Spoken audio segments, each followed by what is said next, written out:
এবার এই মুহূর্তে সবথেকে বড় খবরে নজর রাখবো। ঘোষিত ওয়াকফ সম্পত্তি বাতিল করা যাবে না।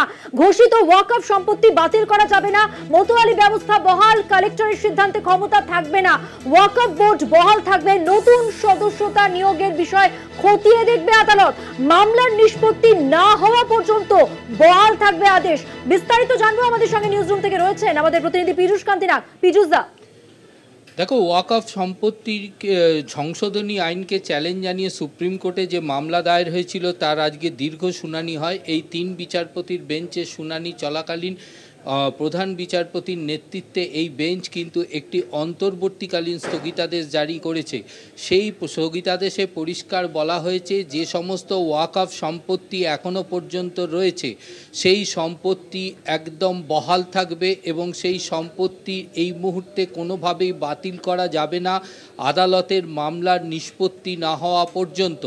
অর্থাৎ ওয়াকফ বলে ঘোষিত সম্পত্তিগুলি আপাতত বহাল থাকবে। আর সুপ্রিম কোর্টের অন্তর্বর্তীকালীন নির্দেশ 2025-এর সংশোধনী আইন অনুযায়ী যে মোতোয়ালি ব্যবস্থা রাখা হয়েছিল এবং তুলে দিয়ে সেখানে যে কালেক্টরের ক্ষমতা দেওয়া হয়েছিল, এক্ষেত্রে আদালত পরিষ্কার জানিয়েছে যে কালেক্টর নিয়োগ থাকবে, কিন্তু সেক্ষেত্রে এই মামলার নিষ্পত্তি না হওয়া পর্যন্ত কালেক্টর কোনো রকম সিদ্ধান্ত বা পদক্ষেপ গ্রহণ করতে পারবে না। নতুন 2025-এর নতুন সংশোধনী আইনের ক্ষেত্রে যে 22 জন কমিটি মেম্বারের কথা বলা হয়েছিল এবং সেখানে আজকে বারবার সরকার পক্ষের সলিসিটর জেনারেল তুষার মেহতা পরিষ্কার আদালতকে জানান 22 জনের মধ্যে 2 জন মুসলিম নয় এমন ব্যক্তিকে নিয়োগ করা যাবে। আইনের সংশোধনীতে সেটাই বলা হয়েছে, যেটা পরিষ্কারভাবে আইন মন্ত্রক অর্থাৎ মন্ত্রকের পক্ষ থেকে জানানো হয়েছিল। এছাড়া পার্লামেন্টারি কমিটি যে কমিটি, সেই কমিটির সিদ্ধান্তেও তাই গ্রহণ করা হয়েছিল। এক্ষেত্রে আদালত পরিষ্কার জানিয়েছে তার অন্তর্বর্তীকালীন নির্দেশে যে এই কমিটি অর্থাৎ 22 জনের বাইরে যে 2 জন, অর্থাৎ 22 জনের মধ্যে যে 2 জন মুসলিম নয় এমন ব্যক্তি, অর্থাৎ একজন কেন্দ্রীয় সরকারের জয়েন্ট অফিসার হিসাবে নিয়োগ থাকবে বা অপর আরেকজনকে নিয়োগ করা হবে, সেই সিদ্ধান্ত এই মুহূর্তে নেওয়া যাবে না। তবে বাকি 20 জন যে মুসলিম সদস্য হিসাবে থাকবেন তারা কিন্তু বহাল থাকবেন এবং সেক্ষেত্রে পরিষ্কারভাবে আদালতের পূর্ণাঙ্গ সিদ্ধান্ত না আসা পর্যন্ত এই রায় বহাল থাকবে। আদালতে পরিষ্কারভাবে আজকে জানানো হয় যে 22 জন কমিটির মধ্যে কেন্দ্রীয় সরকারের পক্ষ থেকে জানানো হয় যে 20 জনকে নিয়োগ করা হবে, সেই 20 জন কিন্তু মুসলিম কমিউনিটির মধ্যে থেকে হবে। এটা কিন্তু সম্পূর্ণভাবে আইনে উল্লেখ রয়েছে। এই মুসলিম কমিউনিটি, এই কমিটির মধ্যে যে বিচারপতির কথা বলা হয়েছে, যে সুপ্রিম কোর্ট এবং কলকাতা যে কোনো হাইকোর্টের একজন বিচারপতি থাকবেন, সেক্ষেত্রে কিন্তু মুসলিম যে ওয়াকফ কমিটির যে চেয়ারপারসন বা যে কমিটি থাকবে তারাই সিদ্ধান্ত নিতে পারবে যে এই কমিটিতে কোন বিচারপতিকে রাখা হবে, এমনটাই সওয়ালে জানিয়েছেন তুষার মেহতা। পাশাপাশি এই কমিটির মধ্যে মহিলাদেরও অন্তর্ভুক্ত করা হবে, এই বিষয়টিও কিন্তু আজকে সওয়াল পর্বে তুলে ধরেন। মূলত আজকে সওয়াল পর্বে কপিল সিব্বাল এবং মনু সিংহির পক্ষ থেকে 2025-এর সংশোধনী আইনকে সম্পূর্ণভাবে বিরোধিতা করে বলা হয় যে ভারতীয় সংবিধানে যে উল্লেখ রয়েছে প্রত্যেকের স্বাধীনতা রয়েছে এবং নিরপেক্ষতা রয়েছে, সেক্ষেত্রে সরকারি হস্তক্ষেপ এই কমিটির মাধ্যমে হচ্ছে। তার কারণ ওয়াকফ কমিটিতে যে কেন্দ্রীয় সরকারের একজন করে সদস্য নিযুক্ত করা হচ্ছে সেটা তাদের অধিকারকে খণ্ডন করা হচ্ছে। অর্থাৎ সেক্ষেত্রে একজন ধর্মীয় প্রতিষ্ঠান এবং ধর্মীয় মানুষ যখন সেখানে সিদ্ধান্ত নেবে, ওয়াকফ আইনে পরিষ্কার বলা হয়েছে যে সেই সিদ্ধান্তকেই গ্রহণ করা যাবে এবং সেক্ষেত্রে কোনো লিখিত নামার কোনো প্রয়োজন নেই।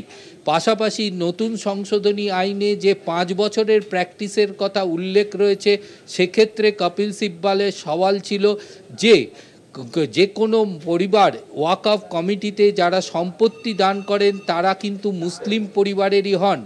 মুসলিম আইনে পরিষ্কার বলা হচ্ছে যে সম্পত্তির মালিক তার যখন মৃত্যু হবে তারপরেই কিন্তু তার উত্তরাধিকারীদের ওই সম্পত্তির অধিকার জন্মায়। অর্থাৎ এক্ষেত্রে তারা যেহেতু মুসলিম, তাদেরকে নতুন করে মুসলিম প্র্যাকটিসের বিষয়টি কিন্তু সম্পূর্ণভাবে ধোঁয়াশা, এবং এক্ষেত্রে তাদের মৃত্যুর পর তাদের যদি উত্তরাধিকার যদি মনে করে সেক্ষেত্রে ওয়াকফকে জমি দান করতে পারে, এ বিষয়ে কোনো রকম বাধা থাকতে পারে না, যা উল্লেখ রয়েছে নতুন সংশোধনী আইনে। যদিও সরকারের পক্ষে সলিসিটর জেনারেল সওয়াল প্রসঙ্গে বলেছেন যে পূর্বের যে সমস্ত বারবার প্রধান বিচারপতির প্রশ্নের মুখে পড়েন এবং প্রধান বিচারপতি বলেন যে ওয়াকফ বোর্ড রয়েছে, যে সম্পত্তিগুলি ইতিমধ্যে ঘোষিত হয়েছে সেই সম্পত্তিগুলির ক্ষেত্রে কি করা হবে, সেই সম্পত্তিগুলি কি তাহলে ওয়াকফে নথিভুক্ত নয় এরকম বাতিল বলে ঘোষণা করা হবে। যদিও সলিসিটর জেনারেল পরিষ্কারভাবে জানিয়েছেন যে পূর্বের নথিভুক্ত ওয়াকফের সম্পত্তি কিন্তু বহাল থাকবে। যদি সেই সম্পত্তি নিয়ে কেউ প্রশ্ন তোলে বা বিতর্ক ওঠে সেক্ষেত্রেই কিন্তু সেই সম্পত্তির বাতিলের বিষয় কিন্তু চিন্তাভাবনা করবে সরকার। সংশোধনী আইনে এমনটাই বলা রয়েছে। কিন্তু পূর্বের সম্পত্তি ওয়াকফ সম্পত্তির ওপরে কোনো রকম হস্তক্ষেপ নয়। এরপরেই যে ওয়াকফের অর্থাৎ ওয়াকির যে সংজ্ঞা, তা সেই সংজ্ঞা তুলে ধরেন সলিসিটর জেনারেল। সেক্ষেত্রে বলা হয় ওয়াকফ আইনের মূল বিষয়টি হচ্ছে এ কমিটি, অর্থাৎ কোনো ব্যক্তিগত স্বার্থ নয়, একটি কমিটির মাধ্যমে সেই সম্পত্তির বিবেচিত হবে তা জনগণের কোন স্বার্থে ব্যবহৃত হবে। তার কারণ ওয়াকফের সম্পত্তির আইনের মূল বিষয়টি হচ্ছে তা জনগণের স্বার্থে ব্যবহার করতে হবে।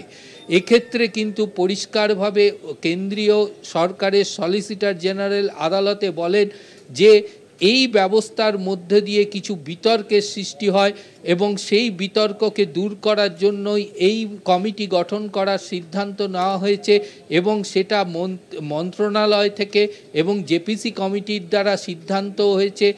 সংসদে বিস্তারিত আলোচনা হয়েছে, তারপরেই কিন্তু এই বিল পাস করা হয়েছে। এই বিলের ক্ষেত্রে ইসলামিকদের সাংবিধানিক অধিকার খর্ব হচ্ছে, এটা পরিষ্কারভাবে বলা যায় না। তার কারণ ওয়াকফের স্বচ্ছতা আনতেই এই সংশোধনী আইন আনা হয়েছে বলে সলিসিটর জেনারেল আদালতের কাছে বিস্তারিতভাবে জানান। যদিও বিচারপতি এই বিষয়ে নির্দিষ্ট একটি অন্তর্বর্তীকালীন আদেশ দিয়েছেন, তবুও পরিষ্কারভাবে এই বিষয়টি নিয়ে আগামীকাল ফের 2টোর সময় মামলার শুনানি গ্রহণ করবে সুপ্রিম কোর্ট। অনেক ধন্যবাদ। কথা বললাম নিউজরুম থেকে, সরাসরি ছিলেন আমাদের প্রতিনিধি পীযূষ কান্তি নাগ। ঘোষিত ওয়াকফ সম্পত্তি বাতিল করা যাবে না, মোতোয়ালি ব্যবস্থা বহাল, কালেক্টরের সিদ্ধান্তের ক্ষমতা থাকবে না, ওয়াকফ বোর্ড বহাল থাকবে, নতুন সদস্য নিয়োগের বিষয় খতিয়ে দেখবে আদালত, মামলার নিষ্পত্তি না হওয়া পর্যন্ত বহাল থাকবে এই নির্দেশ।